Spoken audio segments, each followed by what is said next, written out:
சொல்லுங்க. கர்த்தர் இன்றைக்கு உங்களுக்கு அவர் பெரிய காரியங்களை செய்ய போகிறார். சொல்லுங்க சொல்லுங்க சொல்லுங்க சொல்லுங்க. ஆமென். ஹல்லேலூயா.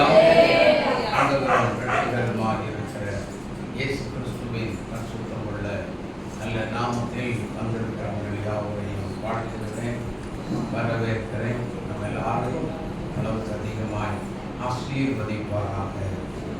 ஆமென் ஆமென் ஆமென். அப்படியே இருந்த வண்ணமா கண்களை மூடி ஒரே ஒரு நிமிஷம் அப்படியே நாம் அந்நிய பாஷைகளை பேசி ஆவியிலே நிறைந்து ஒரு நிமிஷம் எல்லாரும் காது கொடுத்து கேட்குறீங்களா? அந்நிய பாஷைகளில் கண்களை மூடுங்க, யாரும் கண்ணை தரக்கூடாது. அந்நிய பாஷைகளை பேசி ஆவியிலே நிறைந்து கர்த்தரை துதித்து ஒரு நிமிஷம், ஒரே நிமிஷம் எல்லாரும் எல்லாம் வாயை திறந்து, எல்லாம் வாய்களை திறந்து சத்தத்தை உயர்த்தி துதிங்க, மகிமைப்படுத்துங்க.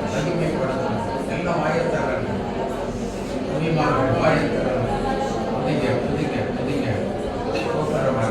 ஆவியிலே நிறைந்து, சாதாரணமாக ஆவியிலே நிறைந்து கர்த்தருடைய நாமத்தை நீங்க மகிமைப்படுத்துங்க. ஆண்டவருடைய நாமத்தை நாம் மகிமைப்படுத்தலாம். தேவனுடைய வல்லமை எங்கள் சுற்றியிலே கர்த்தருடைய நாமத்தை சொல்லி துதிக்கலாம். ஸ்தோத்திரம் பண்ணுங்க. அந்நிய பாஷைகளை பேசி ஆவியிலே நிறைந்து கர்த்தருடைய நாமத்தை உயர்த்தி துதிங்க. இயேசு நல்லவர் என்று சொல்லி துதிங்க. இயேசு நல்லவர் என்று சொல்லி துதிங்க. இயேசு பெரியவர் என்று சொல்லி துதிங்க. நீங்கள் வாயை திறக்காம இருக்கீங்க பாருங்க. நீங்கள் வாயை திறந்து துதிக்காம இருக்கீங்க. துதிக்கலாம். ஸ்தோத்திரம் பண்ணுங்க.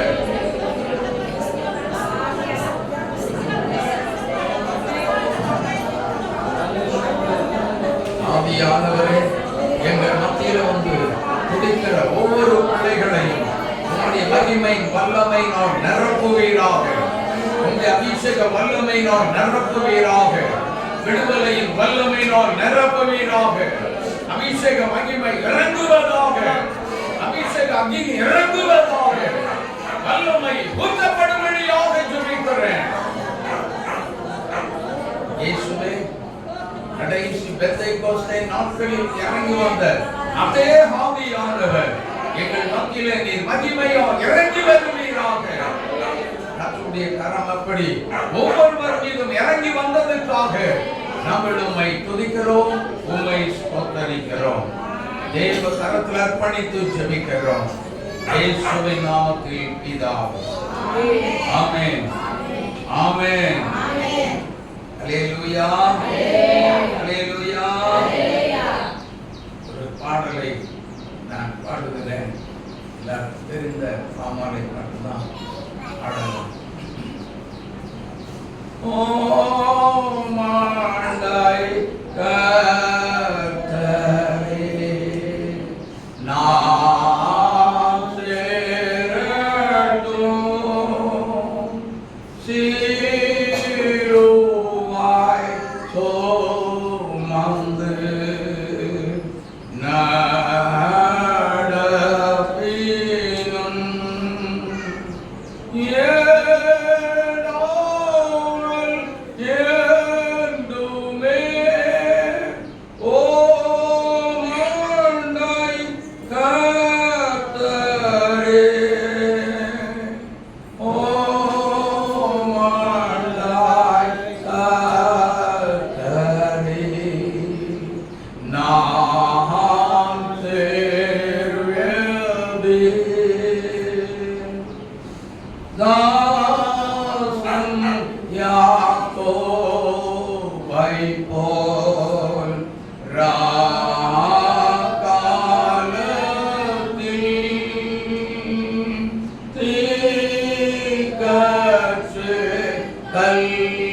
கர்த்தரே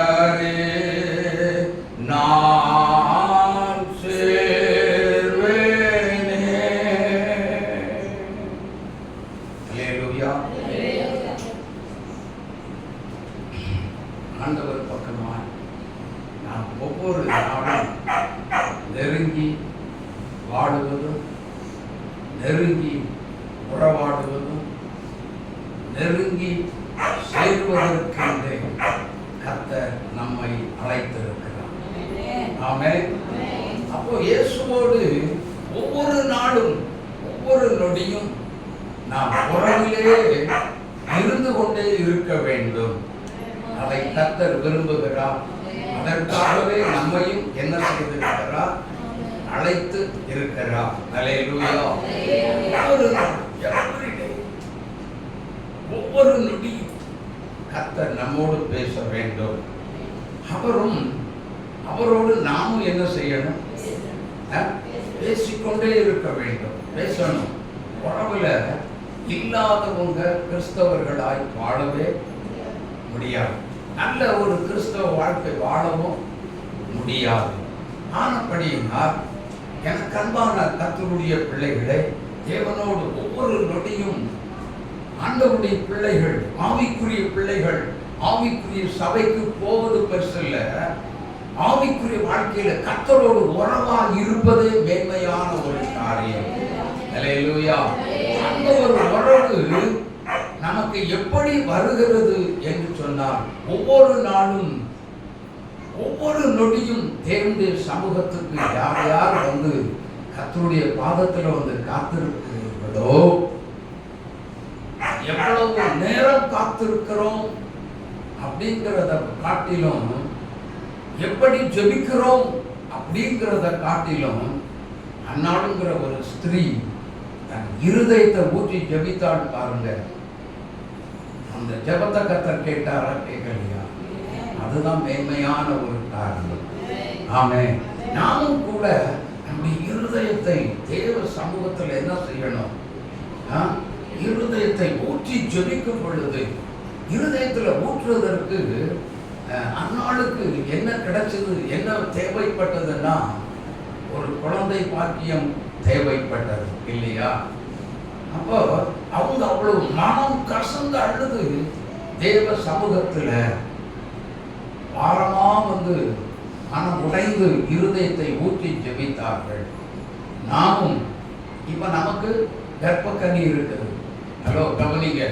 நமக்கு என்ன இருக்குது? கர்ப்பக்கனியை கர்த்தர் தந்திருக்கிறார். நல்ல அருமையான பிள்ளைகளை தந்திருக்கிறார். ஆனால் ஒரு தேவையோடு இருக்கிறோம். அது என்ன தேவை? அதை நினைத்துதான் நம்முடைய உள்ளம் என்ன செய்யப்பட வேண்டும்? பாரப்பட வேண்டும். ஆமென், ஆமென்.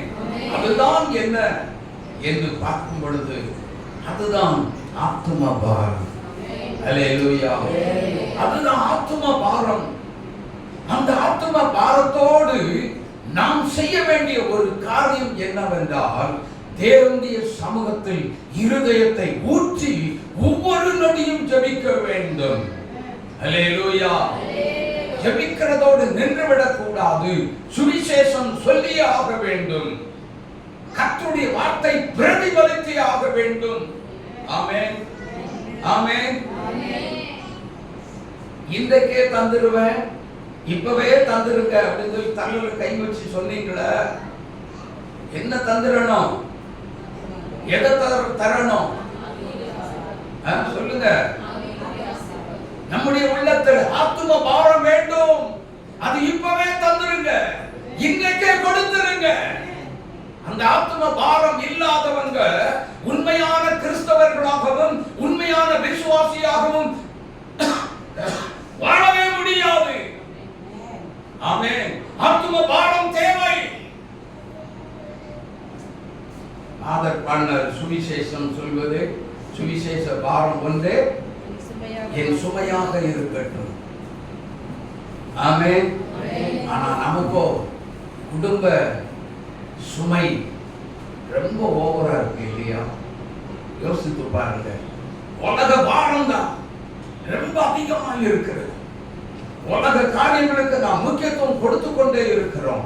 இதுவரை கொடுத்தது போதும்.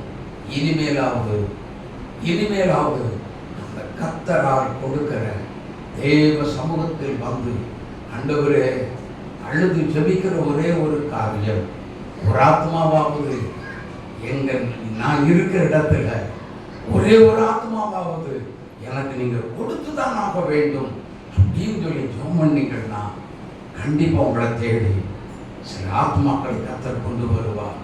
அநேகரை கிறிஸ்துவனை வழி நடத்துவோமே. அந்த பாரத்தோடு இனிமேலாவது எத்தனை பேர் ஜெபிக்க போகிறீங்க? எத்தனை பேர் ஜெபிக்க? நல்ல கரங்களை உயர்த்துங்க. அந்த ஆத்ம பாரம் இல்லாதவங்க நீங்க உண்மையான விசுவாசியா இருக்க முடியாது. நீங்க உண்மையான கிறிஸ்தவர்களா இருக்கவே முடியாது. கர்த்தரை பிரியப்படுத்தவும் முடியாது. ஆகவே சுவிசேஷம் சொல்வது என் மேல் விழுந்த எல்லாம் சொல்லுங்க. சுவிசேஷம் சொல்வது என் மேல் விழுந்த கடமை என்று சொல்லுங்க. பக்கத்துல பார்த்து சொல்லுங்க. சுவிசேஷம் சொல்வது உண்மையில் விழுந்த கடமை.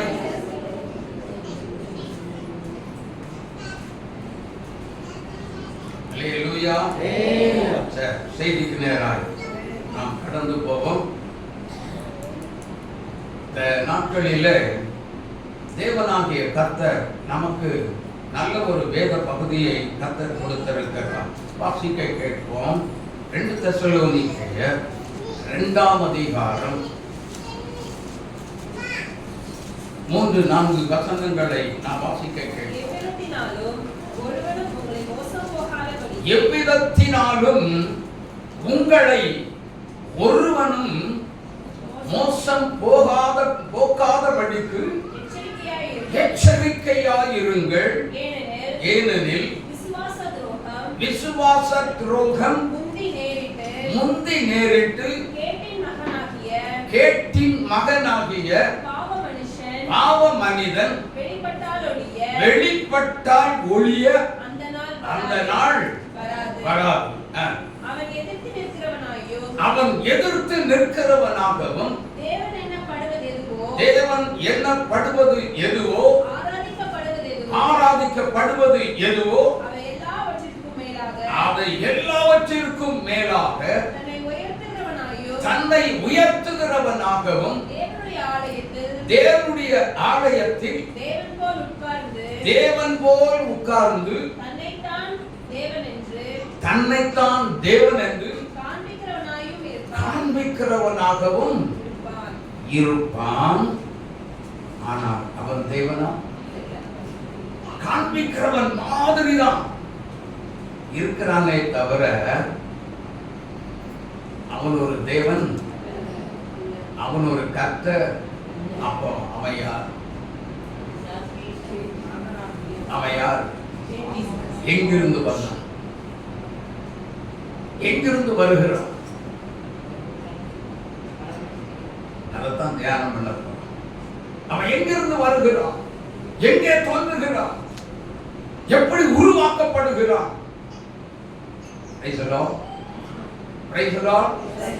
அவனை குறித்து தெரிஞ்சவங்க கண்டிப்பா ஆன்டி கிரைஸ்ட், அந்தி கிறிஸ்து அப்படின்னு சொல்லிடுவீங்க. நல்ல செய்தியா யாரும் கண்ண மூடிடாதீங்க. ஆனா தயவு செய்து சொல்லுகிறோம், ஆவியானவர் தெளிவுபடுத்தி பேச வந்திருக்கிறார். ஆமென். உபவாச கூட்டம் போன வாரத்துக்கு முந்தின வாரம் வந்தவங்களுக்கு கொஞ்சம் தான் ஆவியார் சும்மா லைட்டா தான் எடுத்து வச்சிருந்தார். அதிலே எல்லாரும் ஆவியில ஒரு பெரிய விடுதலையை அடைந்தீர்கள். ஆமென், ஆமென். ஆனால் ஒன்று, கடைசி நேரத்துல எல்லாரும் கடைசி நிமிஷம் ஜெபிக்கும் பொழுது கர்த்தர் தம்முடைய ஆவியினால் எல்லாரையும் நிரப்ப போகிறார். ஆமென். ஆவியானவர் தான் தம்முடைய ஆவியினால் நிரப்ப முடியும். ஒரு ஊழியக்காரன் முன்னாடி நின்று ஜெபம் பண்ண உடனே அசுத்தாவி வந்துரும்னு நினைச்சீங்கன்னா நீங்க ஏமாந்து போவீங்க, நீங்க வஞ்சிக்கப்பட்டு போவீங்க. ஆமென்.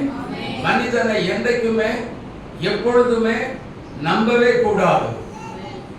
நாம் நம்பும் நம்பிக்கைக்கு ஒரே ஒரு பாத்திரம் இந்த உலகத்துல ஊழியக்காரங்க இல்ல, பக்கத்துல இருக்க விசுவாசியும் இல்ல. நாம் நம்பும் பாத்திரம் ஒரே ஒரு பாத்திரம், அது இயேசு மாத்திரமே. இயேசு மட்டும்தான், வேற யாரும் இந்த உலகத்துல இல்லை. அம்மா அப்பா கூட துரோகம் பண்ணி விடுவார்கள், ஆனால் இயேசு நமக்கு என்ன செய்ய மாட்டார், துரோகம் பண்ணவே மாட்டார்.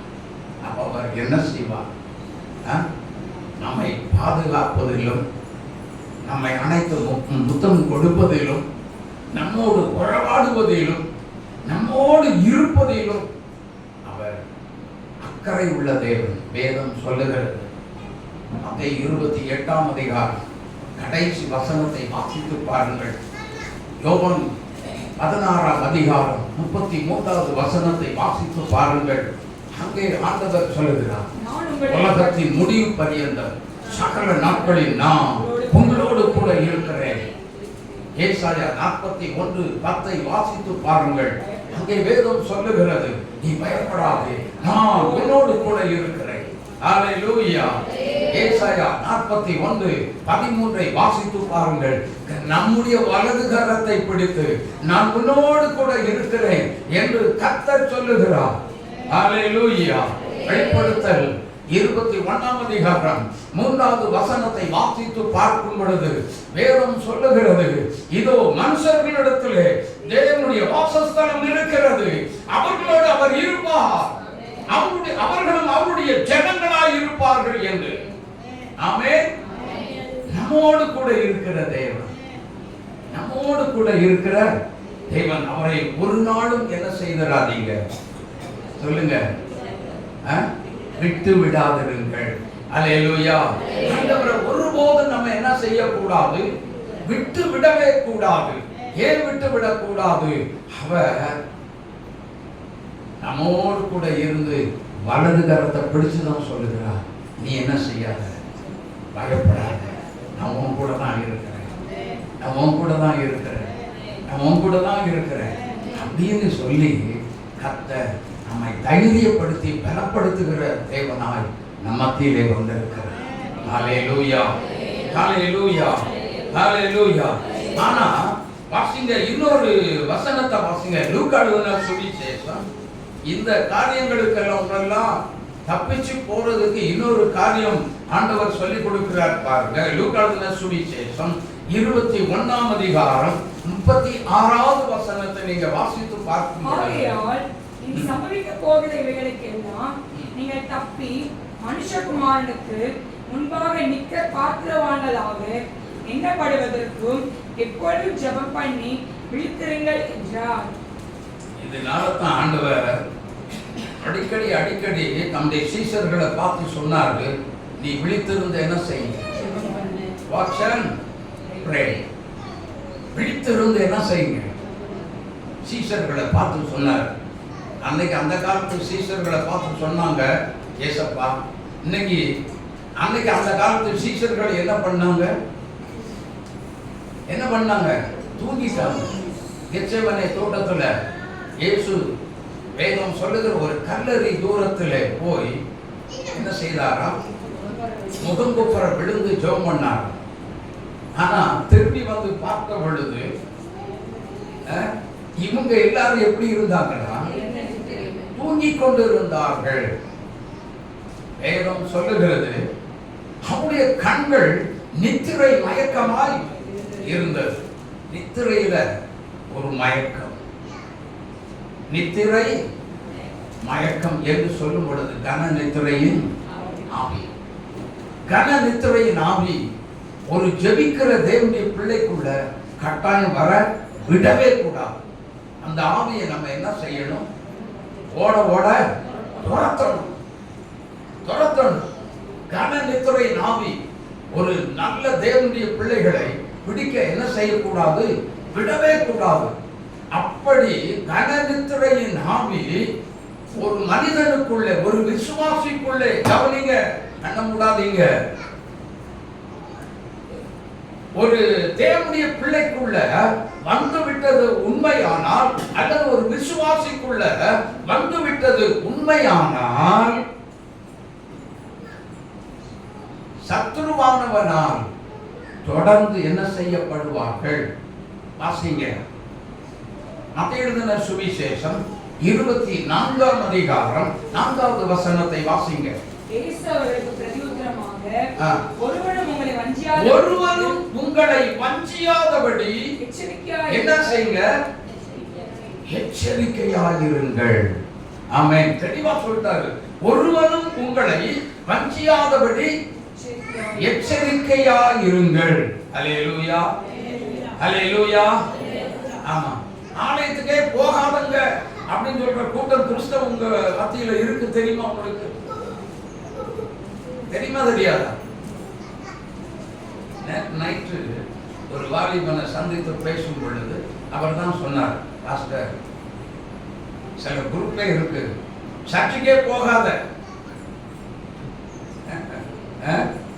சபைக்கே போக வேண்டாம், இருந்த இடத்துல இருந்த என்ன செய்யும், அவர் வந்துடுவார். ஆமே. நான் சொல்லி கொடுத்தேன் இந்த தம்பிக்கு, தம்பி நீங்க இப்படி ஒரு வசனம் இருக்குன்னு நீங்க தெரிஞ்சிருந்தா சொல்லியிருப்பீங்கல்ல, இப்படி ஒரு வசனம் இருக்குது பைபிள்ல, சபை கூடி வருதலை மற்றவர்கள் வெறும் விட்டு விடுகிறதுன்னு சொல்லல, மற்றவர்கள் விட்டு விடுகிறது போல நீங்களும். நீங்க யாரு? ஆவிக்குரிய நீங்கள், கர்த்தரை அறிந்த நீங்கள், தேவனை ஆராதிக்க அபிஷேகம் பண்ணப்பட்ட நீங்களும் என்ன செய்யக்கூடாது? விட்டுவிட கூடாது. இந்த வசனம் சொல்லி இருந்தா அப்பவே அறிவை உணர்த்துகிற வசனம் அந்த தம்பியை தொட்டு இருந்திருக்கும். ஆமே அப்படின்னு சொன்னேன். எனக்கு அன்பான கர்த்தருடைய பிள்ளைகளே, வசனத்தை நாம் தெளிவாக தெரிந்திருந்தால், வேதத்து வசனங்களை அழகாக நாம் புரிந்து வைத்திருந்தால், கர்த்தருடைய பிள்ளைகளே, இப்படிப்பட்ட பொல்லாத காரியங்களுக்கு நாம் என்ன செய்வோம்? சொல்லுங்க, தப்பிச்சு ஓடி போயிடுவோம். அல்லேலூயா, அல்லேலூயா. ஏன்னா வேதம் என்ன சொல்லுகிறது? 1 பேதுரு 5:7 வாசித்து பாருங்கள். அங்கே வேதம் சொல்லுகிறது, ஒரு வாசிக்க கேட்கும்.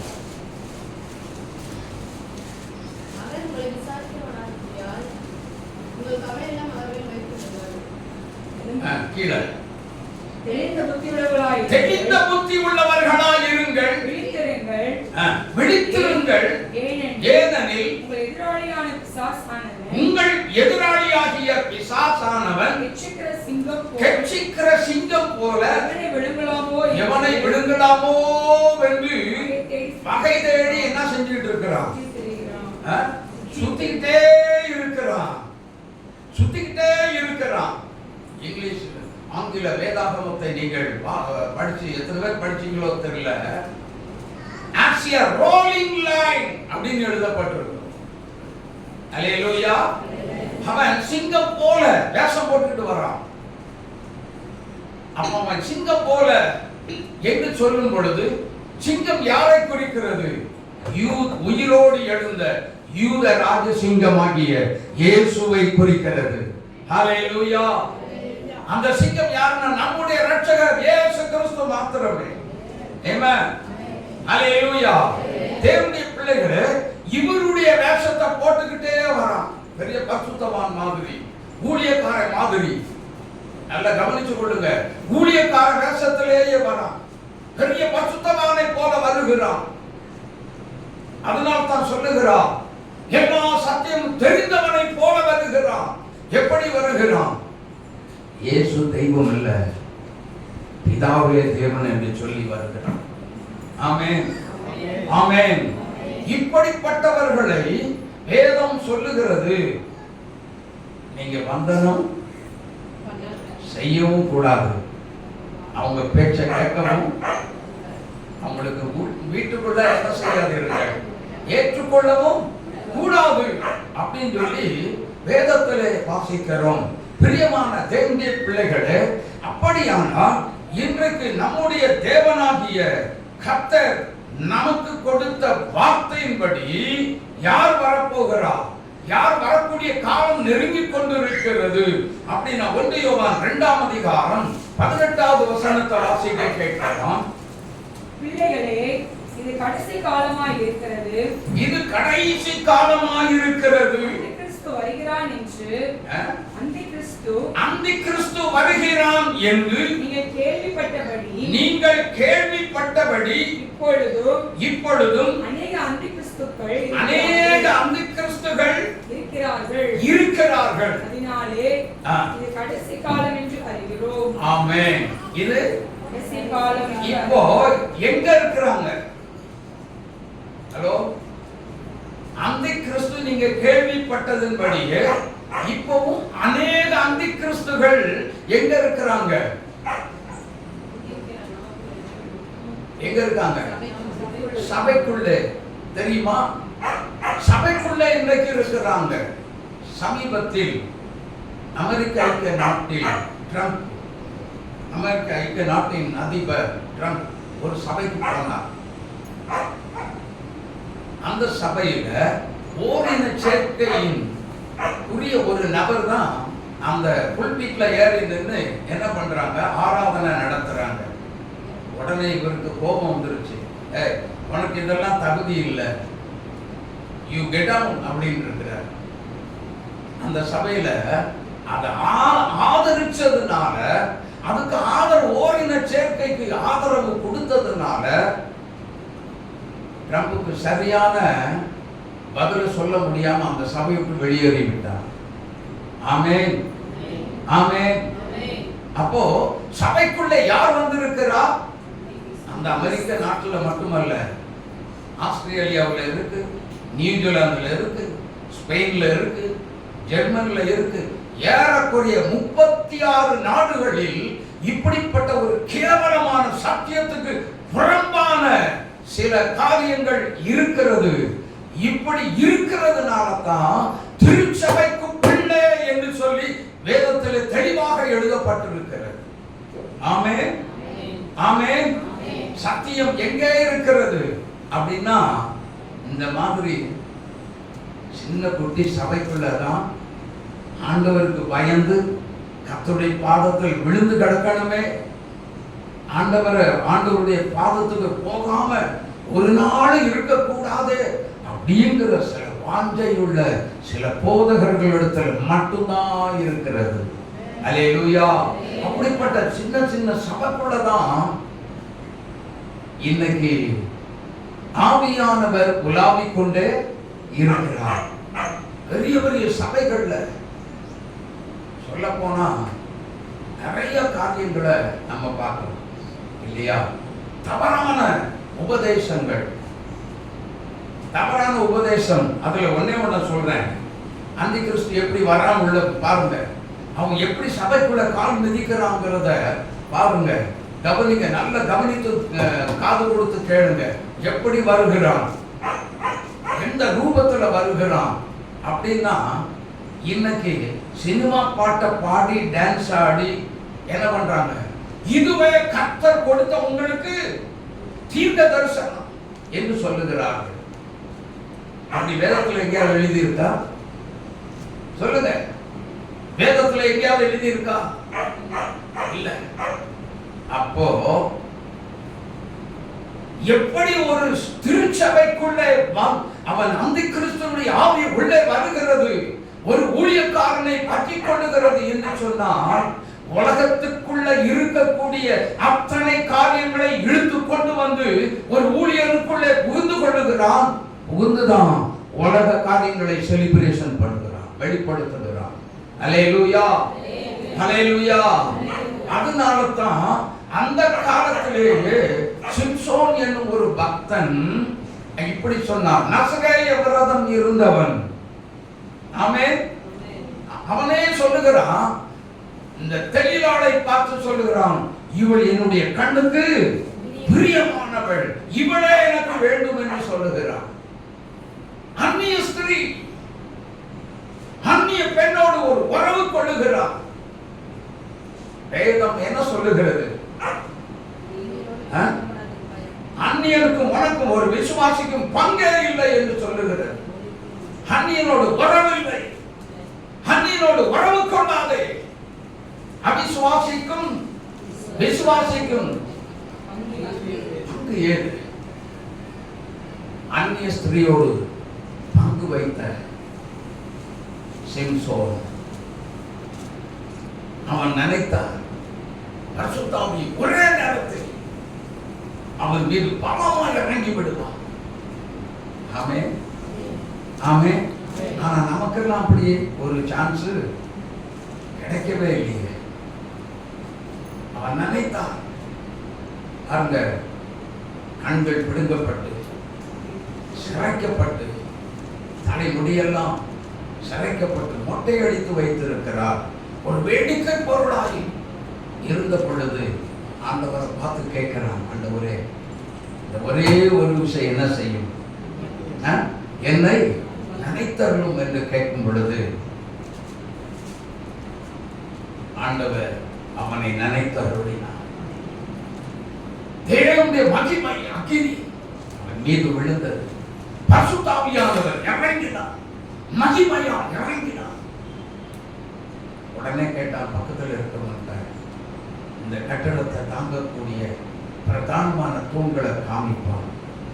கடவி பார்த்தா இந்த சைடு 2 சைடு இருந்தது. அப்படியே இதை ஒரு கையிலும் இன்னொன்று இடது கையிலும் வலது கையில ஒன்று இடது கையில ஒன்று அப்படியே புடுங்கி விட்டான். கட்டடமா எல்லாரும் மீது விழுந்தது. ஆமென். அநேக மக்கள் அவன் உயிரோடு இருந்து கொண்டதை காட்டிலும் சாகும்போது அதிகமானவர். யோசித்து பாருங்க, கொஞ்சம் யோசித்து பாருங்க. சிம்சோனை போன்ற ஒரு சிநேகம் நமக்கு இருந்தால், நம்முடைய வாழ்க்கையில் காணப்பட்டால், சுலபமாக அந்தி கிறிஸ்து என்ன செய்வான், நம்மை பிடித்து இழுத்துக்கொண்டு லூசிபரின் ஆவி பிடித்து இழுத்துக்கொண்டு நம்மை ஆந்தி கிரைஸ்டா மாற்றிடுவோம். ஆகவே தேவ பிள்ளையே, நீ ஜாக்கிரதையா விழித்திருந்து ஜெபிப்பதற்கு, இப்படிப்பட்ட காரியங்களுக்கு தப்பி பிழைப்பதற்கு விழித்திருந்து நீ ஜெபிக்க வேண்டும் என்று வேதம் சொல்லுகிறது. ஆவியானவர் நம்மை எச்சரிக்கிறார். இது கடைசி காலம், இது கடைசி காலம். இப்படிப்பட்டவங்க என்ன செய்வாங்க, நாங்க கவனிங்க.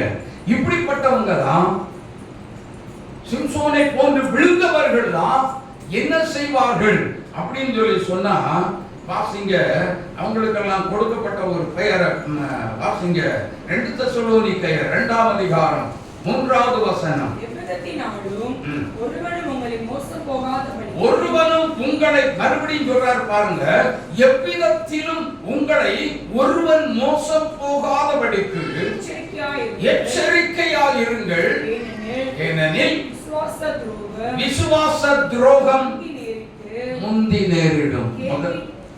முதல்ல ஹலோ என்ன நேரிடும்? எல்லாம் சத்தமா சொல்லுங்க.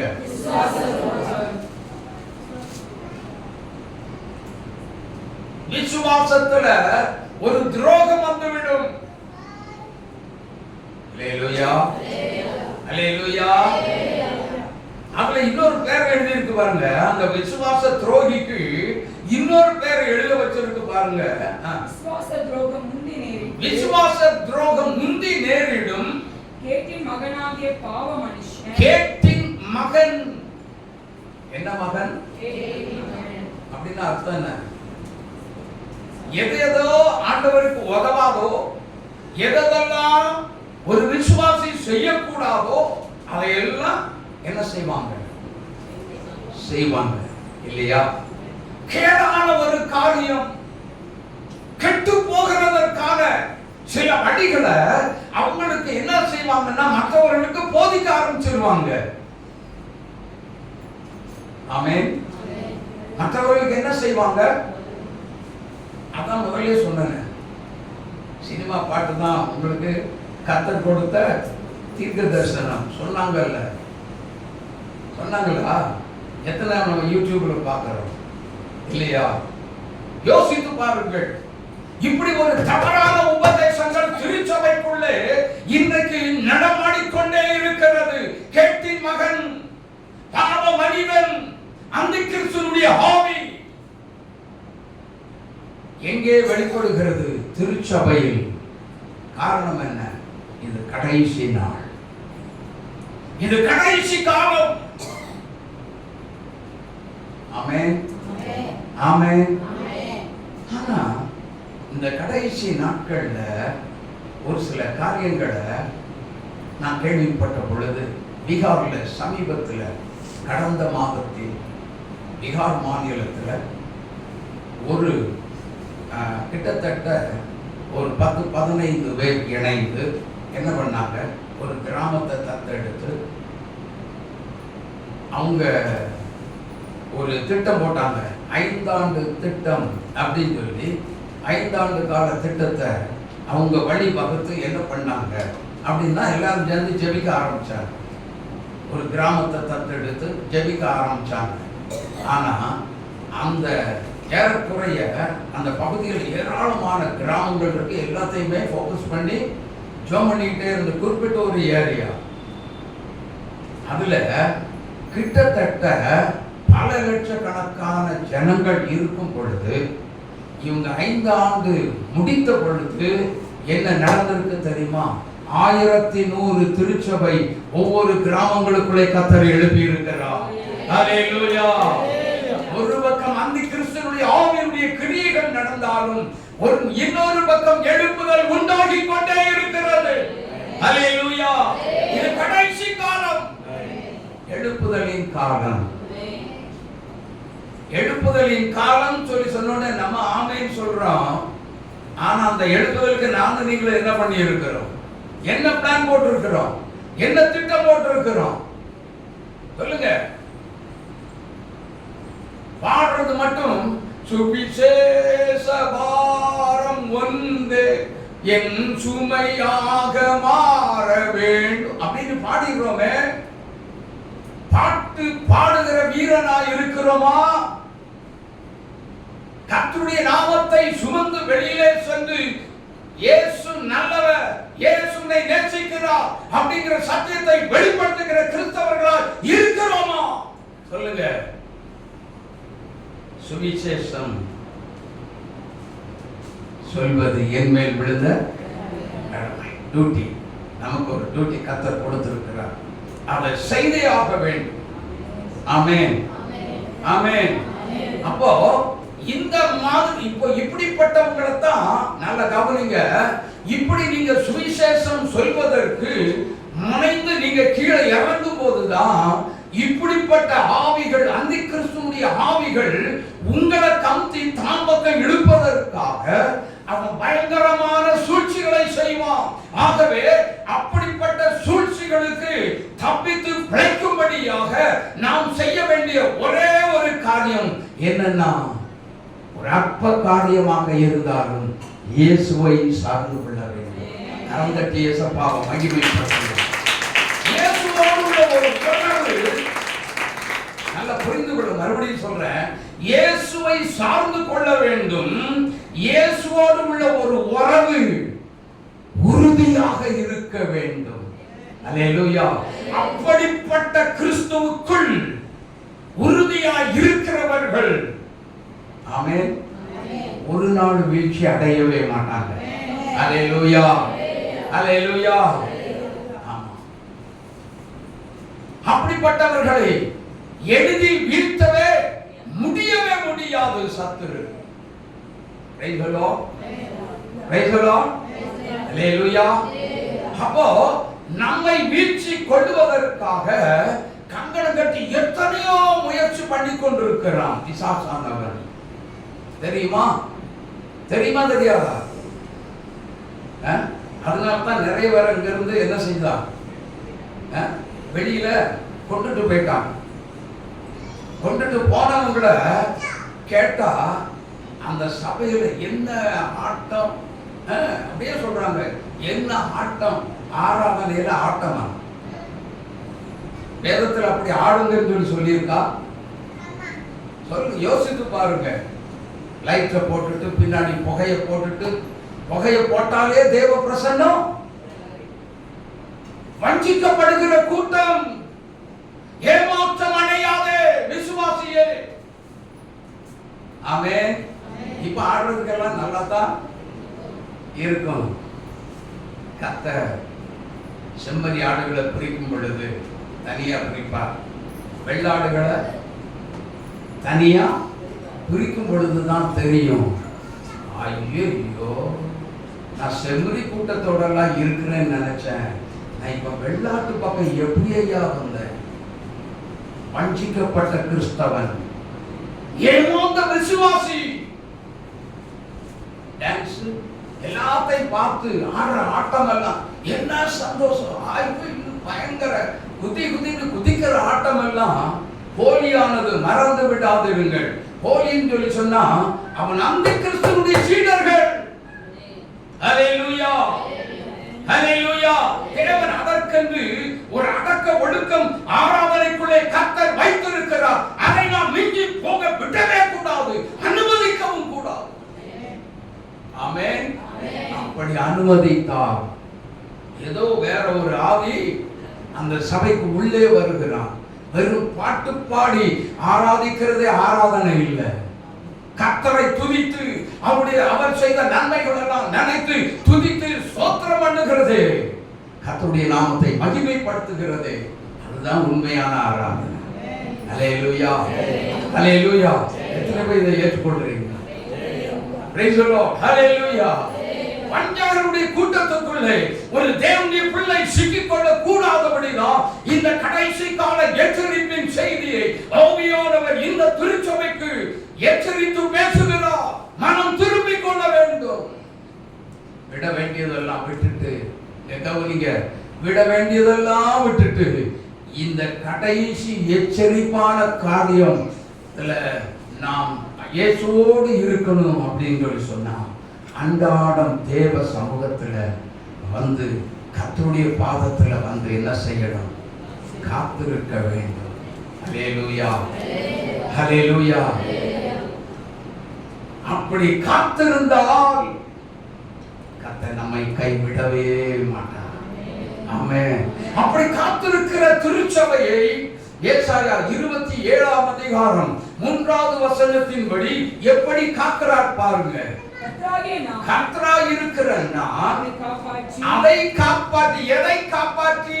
இங்க பாருங்க, எதை காப்பாற்றி, எதை காப்பாற்றுகிறார் அப்படின்னா, தினமும் தன்னுடைய பாதத்தில் வந்து என் பாதமே தஞ்சம் சொல்லி விழுந்து விழுந்து கிடக்கிற திருச்சபையை கர்த்தர் அதை காப்பாற்றி, அந்த திருச்சபை ஆகிய அதை காப்பாற்றி என்ன செய்கிறார்?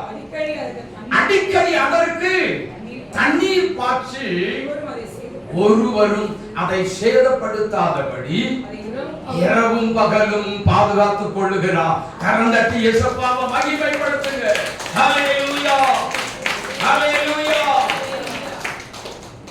ஹல்லேலூயா. அப்ப இரவும் பகலும் பாதுகாப்பு ஆவியானவரால் வசனம் என்று வேலி அடைச்சு பாதுகாத்துக் கொள்ளுகிற கர்த்தரால், ஆவியானவரால் ஒரு திருச்சபை பாதுகாக்கப்பட வேண்டும். அப்படி பாதுகாப்பு இருக்குமே ஆனால் அந்த கிறிஸ்து என்ன செய்ய மாட்டான்? இந்த கள்ள போதனைகளுக்கும் கள்ள சத்தியத்துக்கும் நம் வஞ்சிக்கப்பட்டு நாம வஞ்சிக்கப்பட கர்த்தர் நம்மை விடவே மாட்டார். நாம் காக்கப்படுவோம். எத்தனை பேருக்கு அந்த அனுபவம் வேணும்? எத்தனை பேருக்கு அந்த அனுபவம் வேண்டும்? ஹல்லேலூயா, ஹல்லேலூயா. Praise the Lord. இதனால தான் கர்த்தர் சொன்னார், விழித்திருந்து ஜெபம் செய், விழித்திருந்து ஜெபம் செய். Watch and pray. எனக்கு அன்பான தேவனுடைய பிள்ளைகளே, விசுவாச துரோகம், விசுவாசி என்ன செய்வாங்க? அந்த நாள்ல காட்டி கொடுப்பாங்க.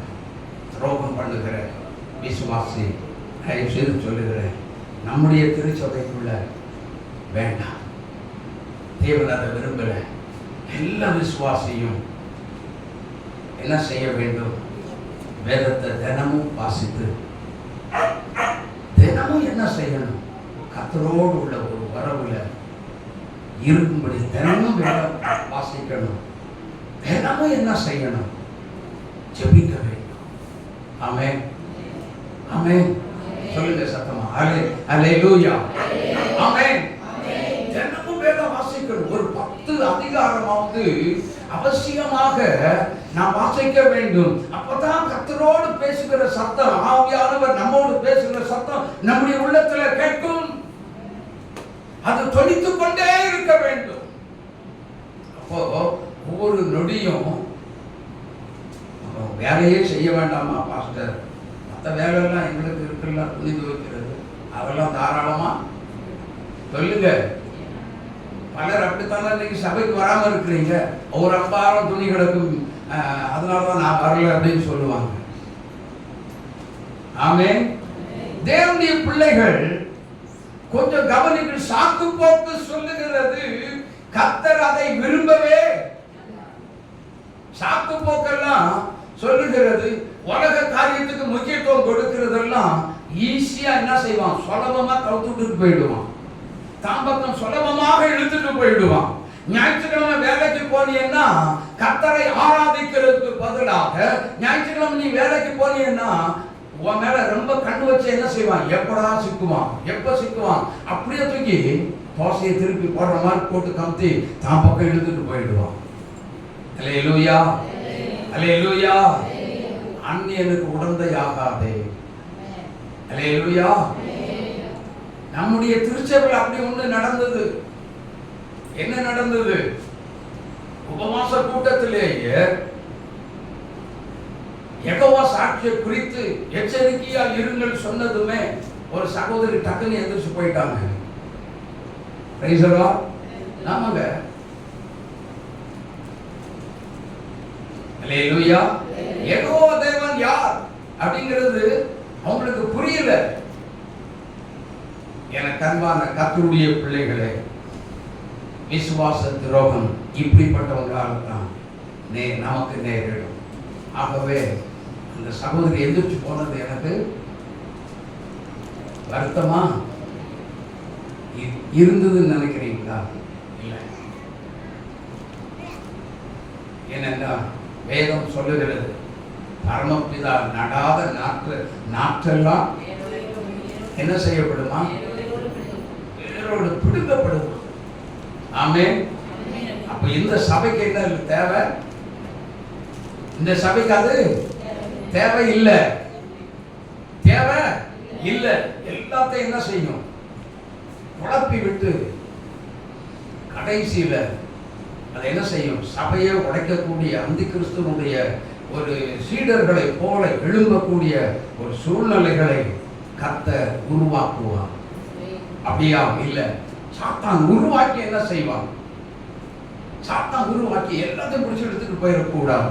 அப்படிங்கிறது தான் ஆண்டவர் சொன்னார். இந்த மாதிரி ஆட்கள் உள்ள வரும் பொழுது நீ மந்தைக்கு நீ எப்படி இரு, உன்னை காவலாள நான் வச்சேன்னு சொல்றார். ஆமென். மந்தையின் மேல் நீ கவனமா இரு என்று சொல்லுகிறார் ஊழியக்காரனை பார்த்து.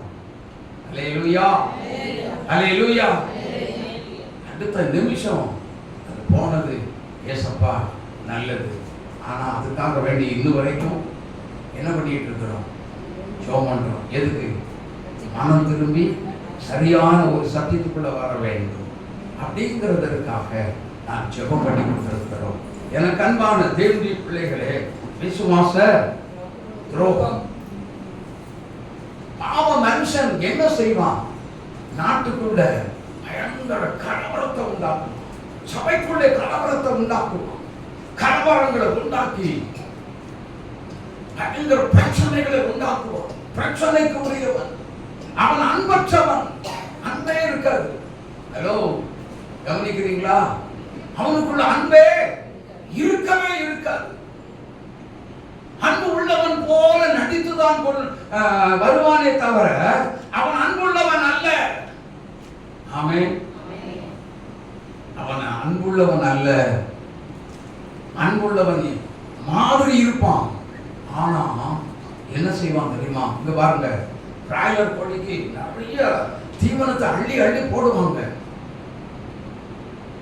அள்ளி அள்ளி போட்டுருவாங்க. நின்ன இடத்துல இருந்து என்ன செய்யும், வயிறு முட்டை நல்லா சாப்பிடும், எவ்வளவு சாப்பிட முடியுமோ சாப்பிடும். அன்புள்ளவன் மாதிரி என்ன செய்வான், இஷ்டத்துக்கு அள்ளி அள்ளி அள்ளி அள்ளி போடுறான்.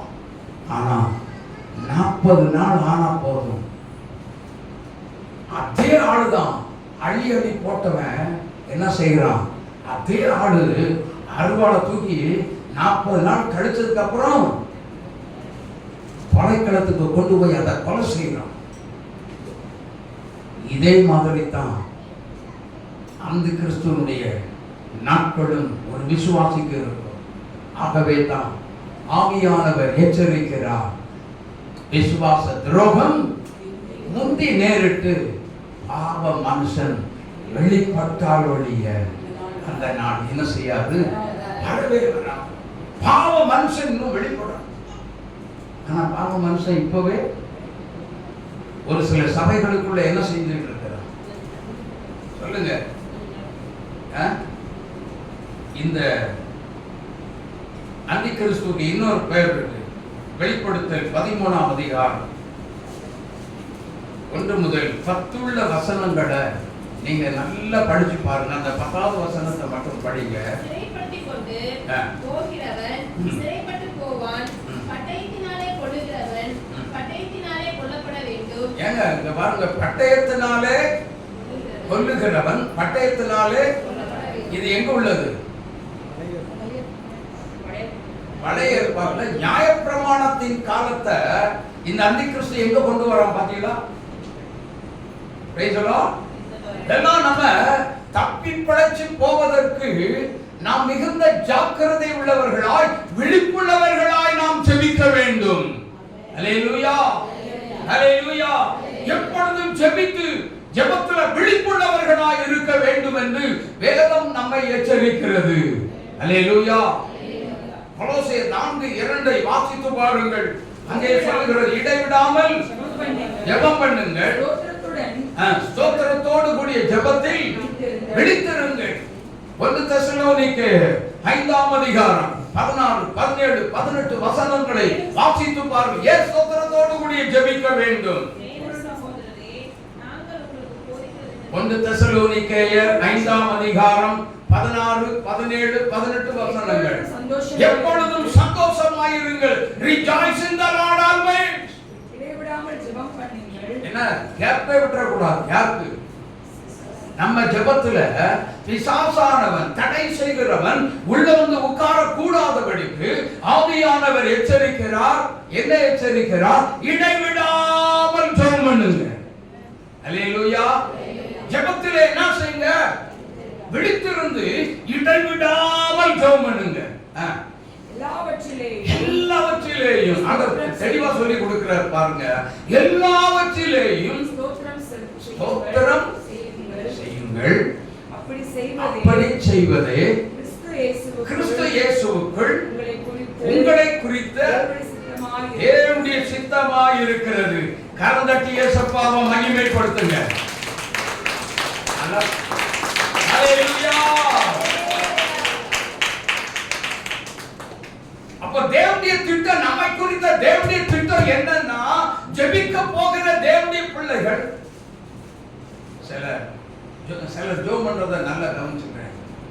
ஏசப்பா, இந்த ஜெப நேரத்தை தந்ததுக்காக ஸ்தோத்திரம். ஆண்டவரே, இந்த திருச்சபைக்கு என்னை அழைத்து வந்திருக்கீங்க, உமக்கு.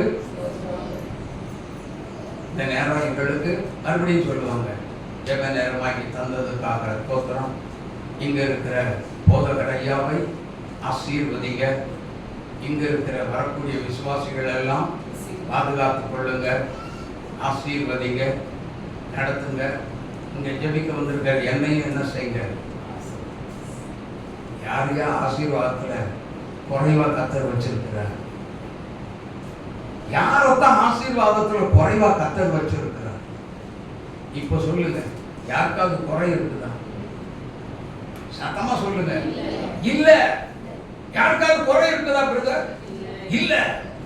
அப்ப எதுக்கு அந்த ஆசீர்வாதம்? என்ன ஆசீர்வாதத்தை கேட்கிறாங்க? என்ன ஆசீர்வாதம்? வேண்டாம். ஆசீர்வாதத்துக்கும் ஒரு முடிவு இருக்கிறது. அல்லேலூயா. அற்புதங்களுக்கும் ஒரு முடிவு இருக்கிறது. அதிசயங்களுக்கும் ஒரு முடிவு இருக்கிறது. இருக்கிறது. ஆனா கர்த்தருடைய வசனத்துக்கோ முடிவே இல்லை. அது ஒரு என்ட்ரன், முடிவில்லாத ஒரு வார்த்தை. ஹல்லேலூயா, ஹல்லேலூயா. அவர் ஜீவனுள்ள தேவன். அவருடைய வார்த்தைக்கு என்ன இல்லை? முடிவில்லை. ஆனா இங்க என்ன சொல்லுகிறாரு? இப்படிப்பட்ட காரியங்கள் எல்லாத்தையும் நிறைவேற்றணும்னா நீ கர்த்தரை என்ன செய்யணும்? துதித்து துதித்து ஸ்தோத்திரம் பண்ணணும். சரி, இப்போ அதிகமா ஜெபத்துல ஏன் துதிங்க ஸ்தோத்திரம் பண்ணுங்கன்னு சொல்றாங்க? சொல்லுங்க. துதித்து ஏன் ஸ்தோத்திரம் பண்ணணும் தெரியுமா?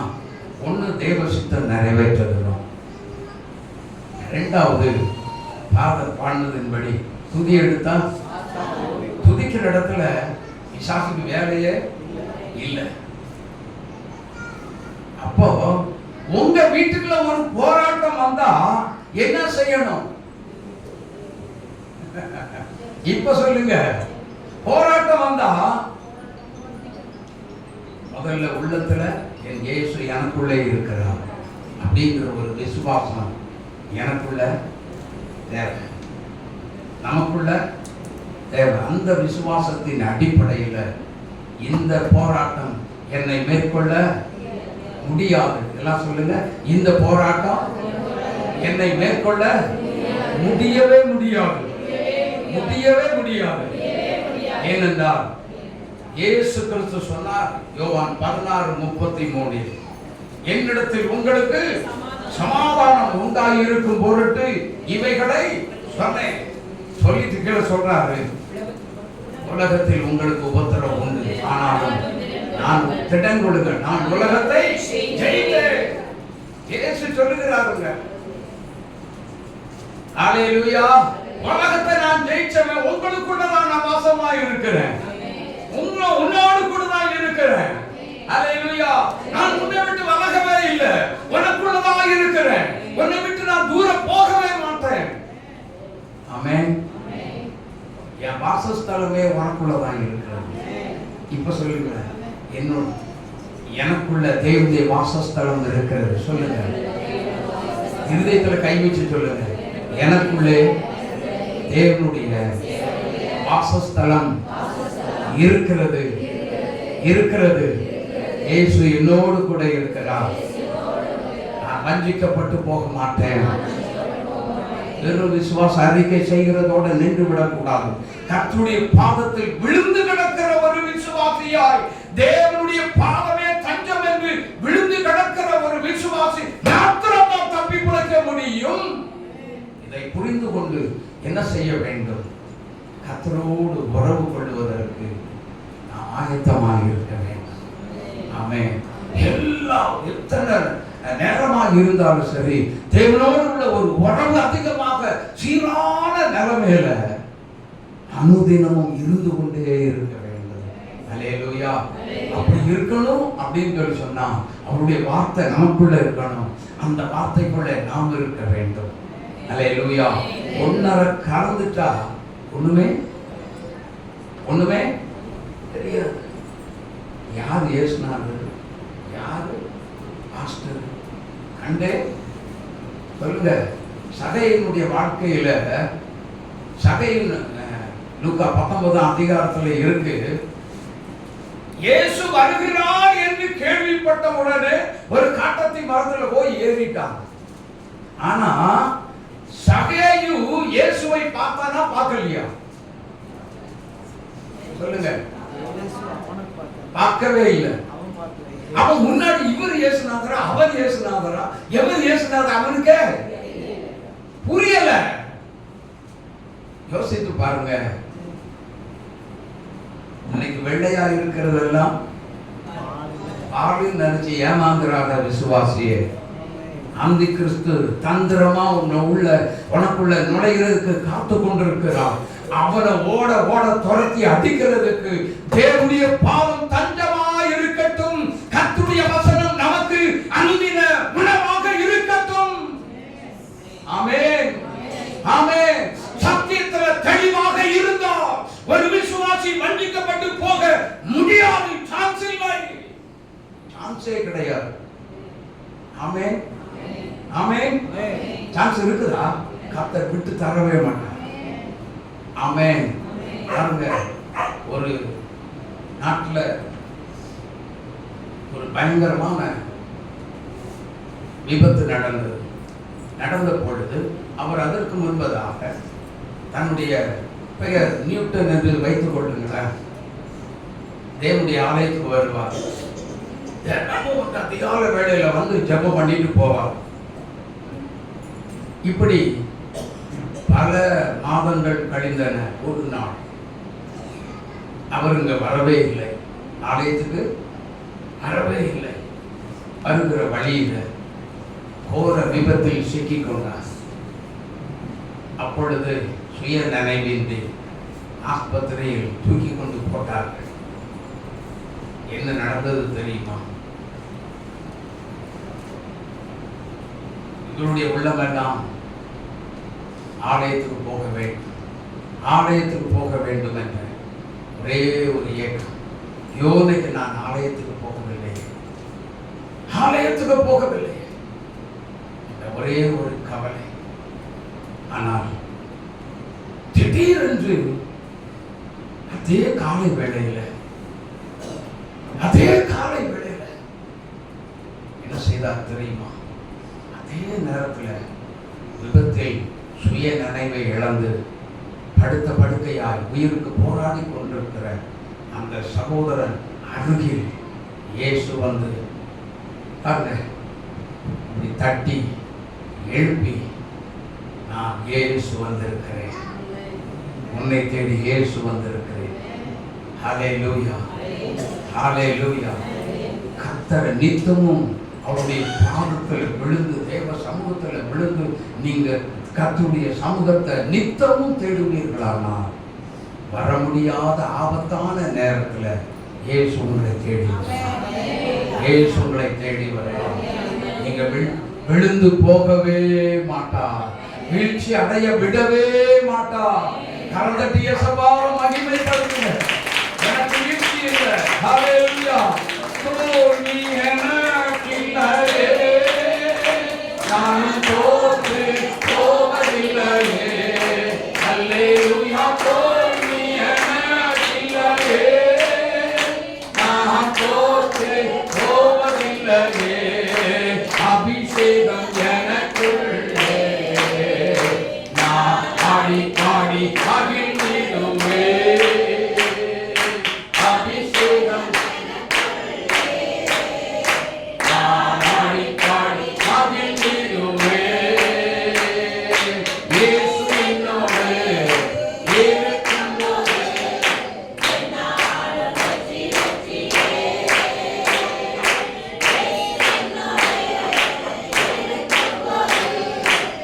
நாடும் வெற்றி வெற்றியே.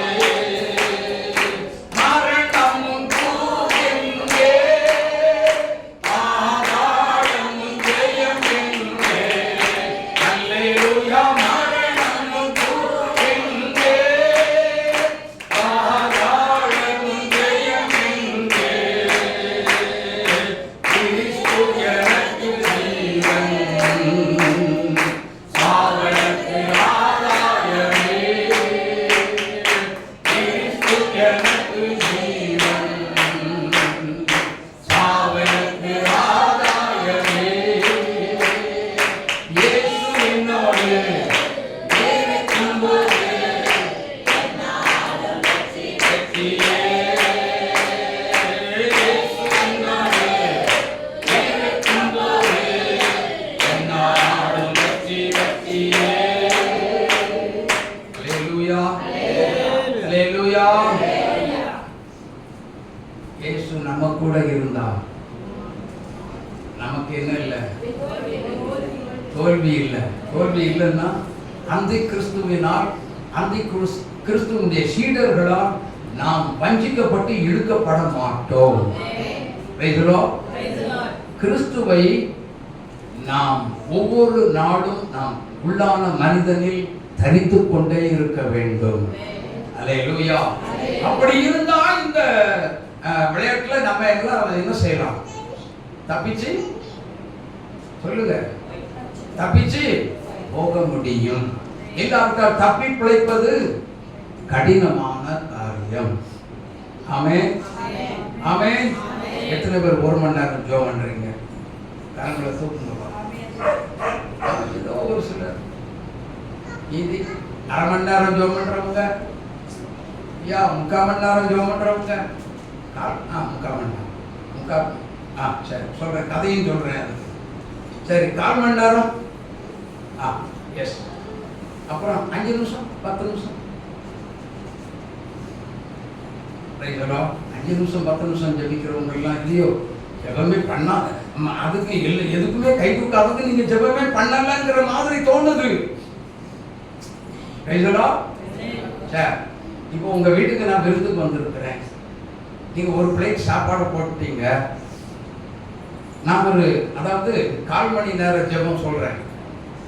15 நிமிஷம் தான் 1/4 மணி நேரம். 15 பருக்கை எடுத்து நான் என் வாயில போட்டு தண்ணி ஊற்றி நான் சாப்பிட்டுட்டேன் அப்படின்னு சொன்னா ஏற்றுக்கொள்வீர்களா? இதுக்கு மட்டும் மண்டையாட்டத்திற்கு முடியாது அப்படின்னு எப்படி உங்க ஜெபத்தை இயேசுநாதர் ஏற்றுக்கொள்வார்? எப்படி உள்ளான மனிதன்ல பலப்படுவீங்க? சொல்லுங்க, யோசித்து பாருங்கள். இந்த மாதிரி ஆளெல்லாம் பிசாசு கணக்கு போட்டு வச்சிருப்பான். இவங்கெல்லாம் நமக்கு யாரு? சுலபமா அமர்த்தக்கூடிய ஒரு இருதயம். இயேசுநாதர் கொஞ்ச நாள் போட்டு அதுக்கப்புறம் என்ன செய்யலாம்? இவனை அப்படியே போட்டு ஒரே லவ்வு கோழியை கமுத்துன மாதிரி கமுத்தி பிடிச்சிட்டே ஓடியே போயிடுவோம். கணக்கு போட்டு வச்சிருப்பான். 1/4 மணி நேரம் ஜெபிக்கிற கிறிஸ்தவங்களே, விசுவாசியே, யூ பி கேர்ஃபுல். ரொம்ப ரொம்ப கவனம், ரொம்ப எச்சரிக்கையா இருங்க. ஏன் தெரியுமா?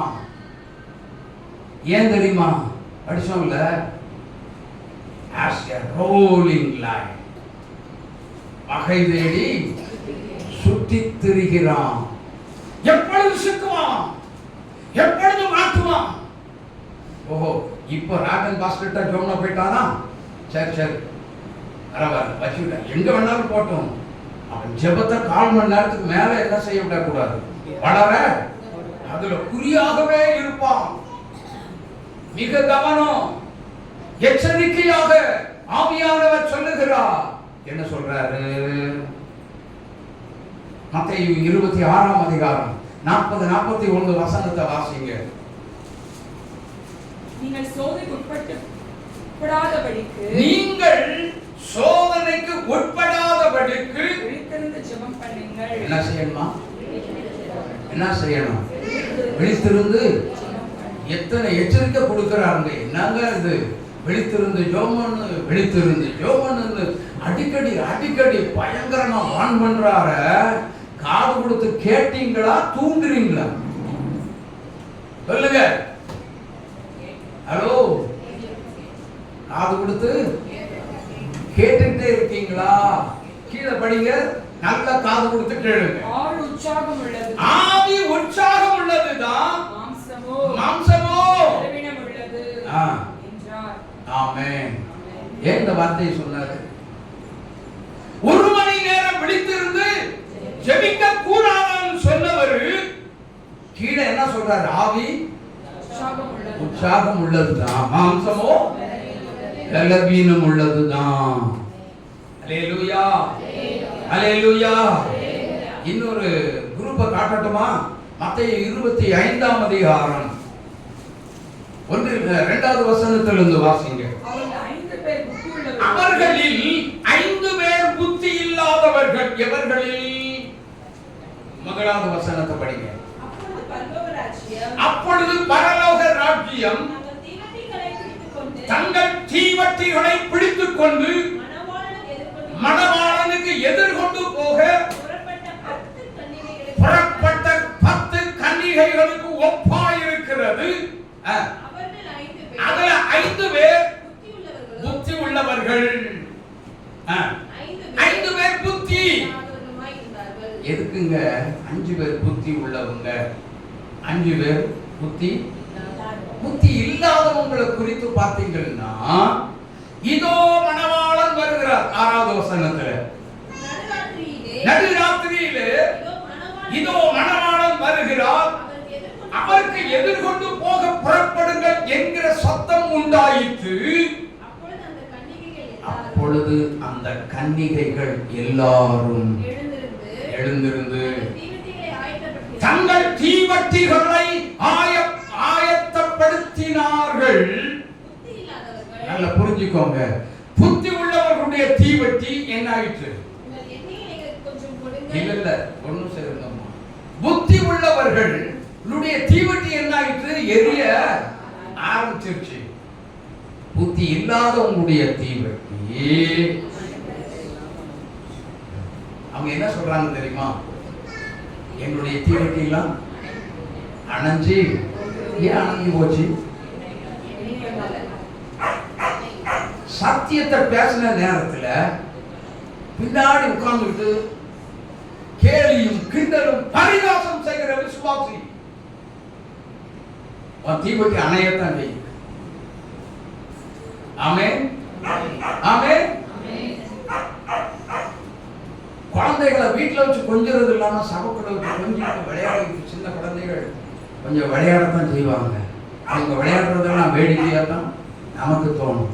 அதை பார்க்காம அதையே பார்த்துக்கிட்டு இயேசுவை பார்க்காம அதை பார்க்கறது, வசனத்தை கவனிக்காம அதையே பார்த்து அப்பதான் 1000 முத்தம் கொடுப்பாங்க. யோசித்து பாருங்க. இதெல்லாம் ஆலயத்துல வந்து நமக்கு நேரா நல்ல ஒரு பிளஸிங்கான ஒரு சத்தியம் வரும் பொழுது அதையெல்லாம் நம்ம என்ன செஞ்சிடணும்? அதையெல்லாம் என்ன செஞ்சிடணும்? தவிர்க்க வேண்டும். சொல்லுவான் பிசாசு, ஓ நீ இப்படிதான் இருக்கணும், வெரி குட் வெரி குட், அப்பதான் எனக்கு உகந்த ஒரு நபர் நீ. அல்லேலூயா. நான் சுலபமா தட்டி எடுத்துட்டு போகக்கூடிய இந்த திருச்சபையில இவ்வளவு பிடிச்சாச்சுன்னா தொடர்ந்து என்ன 10,000 ரூபாய் தசம பாகம் கொடுக்கிற ஒரு விசுவாசியை பிடிச்சான்னு வைங்க, பாஸ்டருக்கு எப்படி ஐயா விட்டு கொடுக்க மனசு வருமா? சொல்லுங்க சொல்லுங்க, வராதா? ஒன்னு சொல்லுகிறேன், சத்தியத்தின்படி நடக்கிற விசுவாசி தேவை. இந்த சத்தியத்தின்படி நடக்கிற விசுவாசி தான் இந்த திருச்சபைக்கு தேவை. சத்தியத்துக்கு புறமாய் நடக்கிற விசுவாசி தேவையில்லை. கர்த்தரை மகிமைப்படுத்துகிற கூட்டமே போதும். ஆமென், ஹல்லேலூயா. கர்த்தரை உயர்த்துகிற கூட்டம் போதும். தேவாதி தேவனை கனப்படுத்துகிற கூட்டம் போதும். ஜெபிக்கிற ஜெப வீரர்கள் இந்த திருச்சபையில் போதும். ஆமென், ஆமென். கர்த்தருக்காக வைராக்கியமா நிற்கிற கூட்டம் தான் இந்த கூட்டம், இங்க இருக்கிற கூட்டம். ஹல்லேலூயா, ஹல்லேலூயா. கரந்தட்டி இயேசுவை மகிமைப்படுத்துங்க.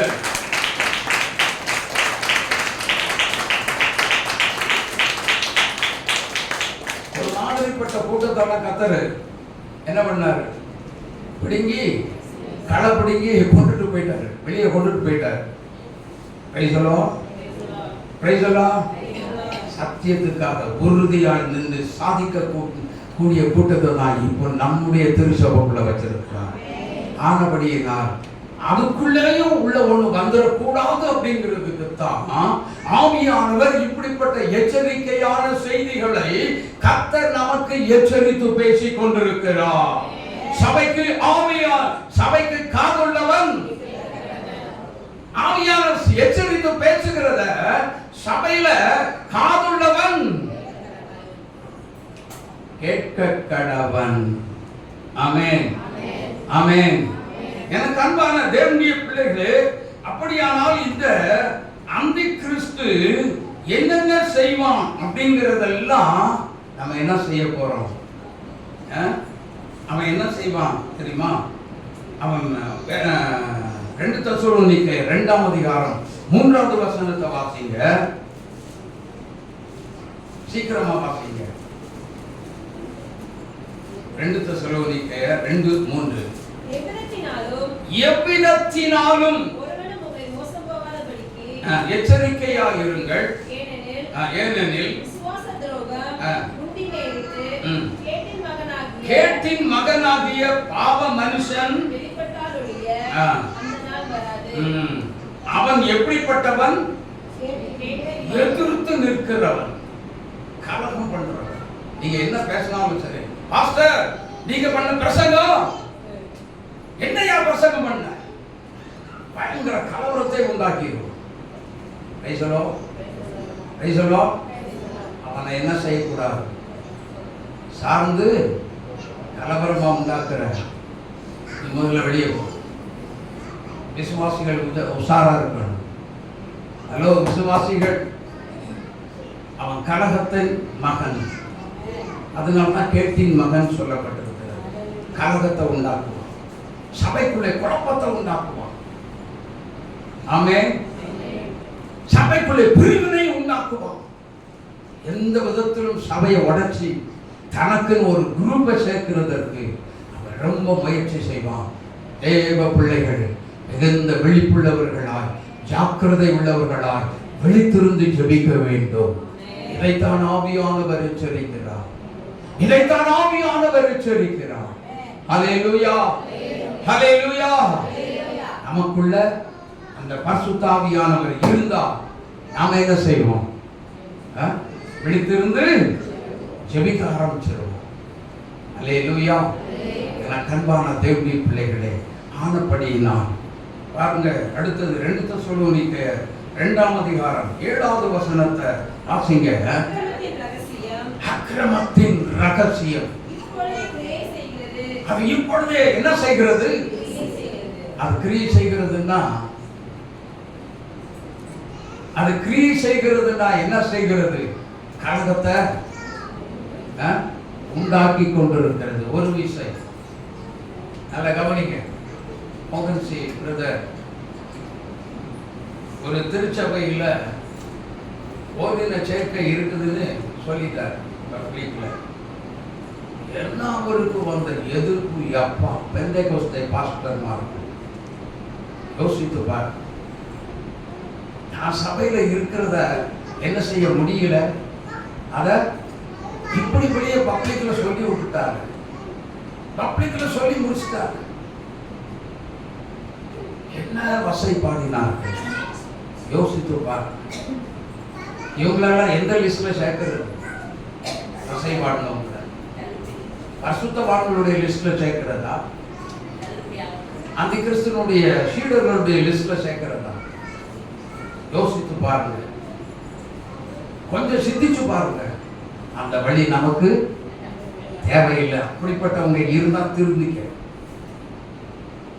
கர்த்தருடைய கோபாக்கினை உன்மேல் வரும் என்பதாக நீ மனம் திரும்பிக்கொள். ஆவியானவர் எச்சரிக்கிறார். ஹல்லேலூயா, ஹல்லேலூயா. விபச்சார வேசித்தன ஆவிகள் ஒரு திருச்சபைக்கு தேவையில்லை. என கர்மான கர்த்தருடைய பிள்ளைகளே, ஒரே புருஷன் இயேசுவுக்கு நான் மனவாட்டியாக இருக்கிறேன். ஓ, கரங்களை உயர்த்தி அல்லேலூயா சொல்லலாமா? ஒரே புருஷன் இயேசுவுக்கு நான் மனவாட்டியாக இருந்து என் வாழ்க்கையை முடித்து விடுகிறேன். அதுவே என் வாழ்க்கை போதும். கேட்டின் மகன் எனக்கு தேவை இல்லை, வேண்டாம். எனக்கு அன்பானவர்களே, அப்படியானால் ஆவியானவர் எச்சரிக்கிறத சபைக்கு மறுபடியும் சொல்றார். மத்தேயு 24ஆம் அதிகாரம் 10-12 வசனங்களை, 10-12 உள்ள வசனங்களை வாசித்து பாருங்கள்.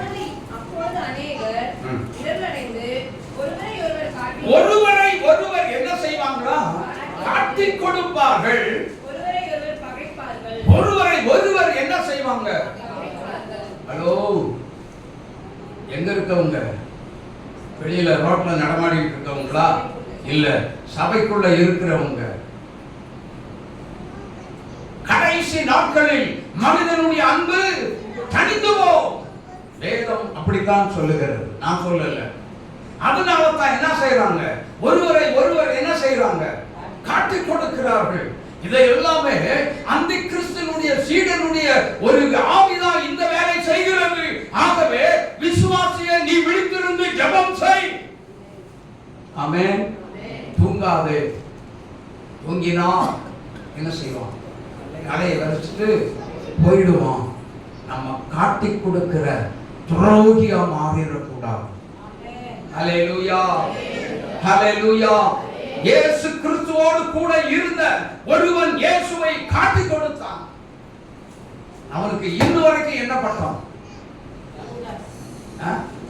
ஒரு பட்ட பேர் இருக்கு, துரோகியான யூதாஸ். துரோகியான யூதாஸ். யோசித்து பாருங்கள், திருச்சபைக்குள்ளே அப்படிப்பட்ட ஒரு விசுவாசி இருந்தால், துரோகம் செய்தால் துரோகி. ஆமென். அப்படிங்கிற பட்டத்தை நம்ம வாங்கிடக்கூடாது. ஆகவே இன்றைக்கு நாம் மனம் திரும்புவோம். இன்றைக்கு நான் மனம் திரும்புவோம். ஒரு விசுவாசியை காட்டி கொடுத்து துரோகம் செய்கிறது இயேசுவையே காட்டி கொடுக்கிற ஒரு துரோகி என்பதை மறந்து போகாது. விசுவாசிகள் விழிப்புள்ளவர்களாய் தெளிவுள்ளவர்களாய் இருந்து விழிப்புள்ளவர்களாய் இருந்து கர்த்தருடைய வருகைக்கு என்ன செய்ய வேண்டும்? ஆயத்தப்பட வேண்டும். இப்படி துரோகம் பண்ணுகிறவருடைய தீவட்டி எரியுமா? எரியவே எரியாது. நீ கர்த்தருடைய வருகைக்கு காத்திருக்கலாம், நீ விழித்திருக்கலாம், ஆனால் தீவட்டி எரியாது. ஆமென். ஏன் எரியாதுன்னா உன்கிட்ட என்ன இல்லை? பரிசுத்தங்கிற அந்த பரிசுத்தாவியின் எண்ணெய் இல்லவே இல்லை. அந்த பரிசுத்தாவிங்கிற ஒரு எண்ணெய் இல்லவே இல்லை. இப்போ நம்ம கேட்டு வாங்க போறோம். ஆமென். அன்னைக்கு கிடைக்காது, அன்னைக்கு கிடைக்காது. கர்த்தருடைய இரண்டாம் வருகையில நாம் என் தீவட்டி எரியல, நீ எனக்கு கொஞ்சம் கொடுனா கிடைக்காது. கடைக்காரன்ட்ட போனாலும் அந்த உபதேசம் இருக்காது, துரு உபதேசமே இருக்கும் திருச்சபைக்குள்ளே.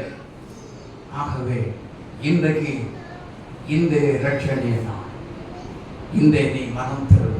திருச்சபை என்ன செய்யணும்? மனம் திரும்ப வேண்டும், மனம் திரும்ப வேண்டும்.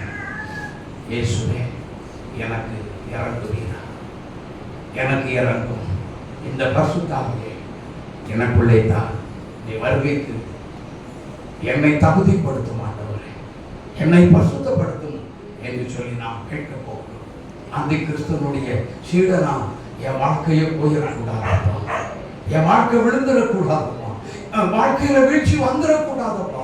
உம்முடைய ஆவியினால் என்னை நிரப்பும், என்னை நிரப்பும், என்னை நிரப்பும், என்னை நிரப்பும், என்னை நிரப்பும் என்று ஒவ்வொருவரும் கேட்க போகிறோம். எல்லாருமே கேட்க போகிறோம். எல்லாரும் வாயை திறந்து என்ன செய்ய போகிறோம்? இப்போ நம்ம கேட்க போகிறோம். அந்த பரிசுத்த ஆவியானவர் நம்மை நிரப்ப இப்பொழுது நம்ம மத்தியில வந்திருக்கிறார். ஓ, நம்ம மத்தியில வந்திருக்கிறார். தூய ஆவியானவர் இப்பொழுது நம்ம மத்தியில வந்திருக்கிறார். ஓ, மகிமை அக்கினியாய், மகிமை அக்கினியாய் நம்மீது இறங்கி வர ஆவியானவர் காத்திருக்கிறார். எல்லாரும் அப்படியே நாம் எழுந்திருக்கலாமா? ஓ, எழுந்திருந்து நம்ம ஜெபிக்க போகிறோம். எல்லாரும் ஜெபிக்க போகிறோம். எல்லாரும் இயேசுவே என்னை உம்முடைய ஆவியினால் நிரப்பும் என்று. ஹalleluya, ஓ ஹalleluya. எல்லாரும் கேட்க போறோம். கேளுங்க, கேளுங்க, வாயை திறந்து கேளுங்க. இயேசுவே என்னை உம்முடைய ஆவியினால் நிரப்பும். நல்லா கவனிங்க. கேட்டுக்கொண்ட சத்தியத்துல யாருக்காவது துரோகம் பண்ணியிருந்தா அது பயங்கரமான பாவமான ஒரு காரியம். அப்படிப்பட்ட பாவம் நிறைந்த இருதயத்துல கர்த்தர் தம்முடைய அபிஷேகத்தை ஊற்றவே மாட்டார். விழித்திருந்து ஜெபிக்காதது பாவம். விழித்திருந்து ஜெபிக்காதது பாவம் தெரியுமா? வந்து சாமுவேல் 12ஆம் அதிகாரம் 23வது வசனத்தை வாசிங்க. நீங்க ஜெபிக்காதது பாவமா? அது என்னது அப்படிங்கறத இப்ப படிங்க. வசனத்தை கேட்கலாம். வந்து சாமுவேல் 12:23.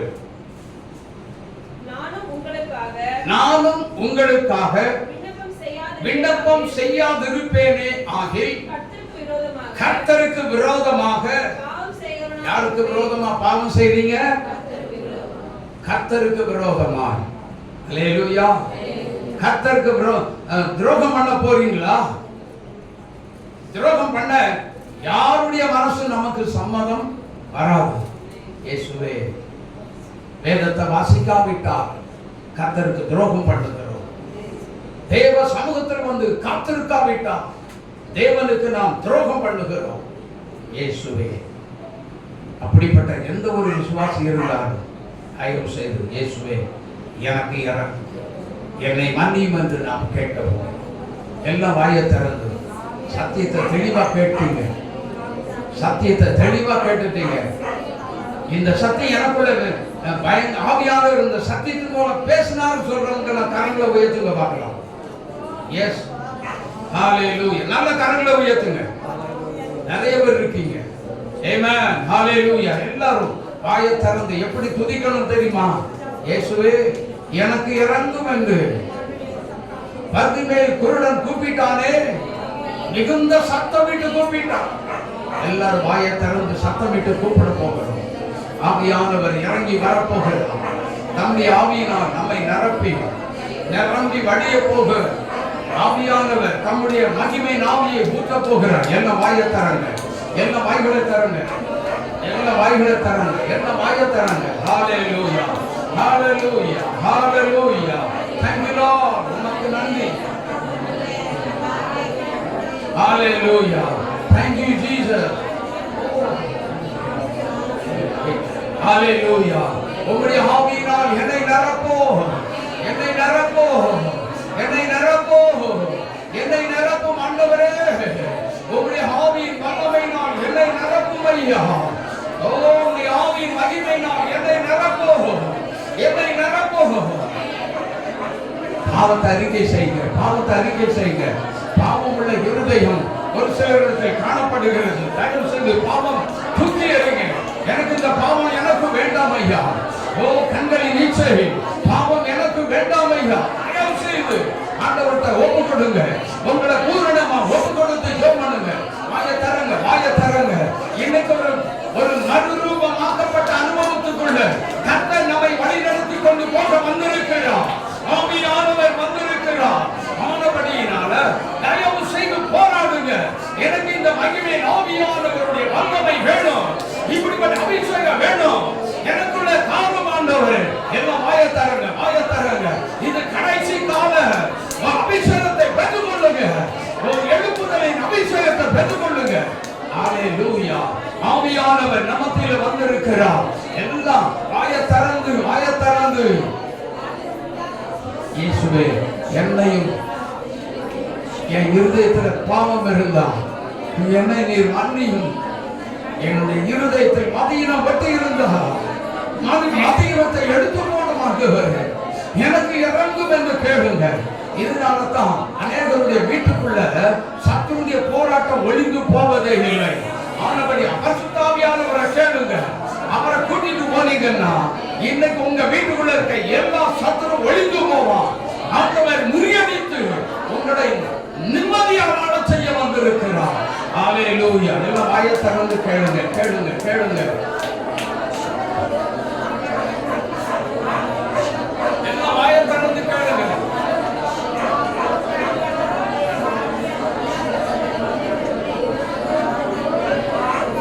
Thank you Jesus.